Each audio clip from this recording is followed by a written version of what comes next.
మా పెద్దన్నయ్య మెగాస్టార్ చిరంజీవి గారికి మనస్ఫూర్తిగా నా అభినందనలు తెలియజేసుకుంటూ వైజయంతిమాల బాలి గారికి మిగతా అవార్డు గ్రహీతలందరికీ కూడా నా అభినందనలు తెలియజేసుకుంటున్నాను.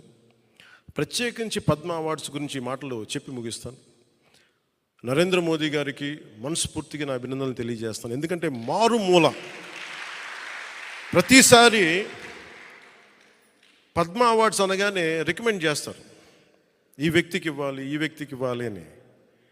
వాటన్నిటినీ పక్కన దోసేసి టాలెంట్ ఎక్కడుంది, ప్రతిభ ఎక్కడుంది, త్యాగం ఎక్కడుంది ఆయన వెతుక్కొని మరి దేశం నలుమూలల నుంచి ఆయన వ్యక్తులను తీసి పద్మ అవార్డ్స్ ఇవ్వటం ప్రధానమంత్రి నరేంద్ర మోదీ గారికి మనస్ఫూర్తిగా హ్యాట్స్ ఆఫ్ తెలియజేస్తాను.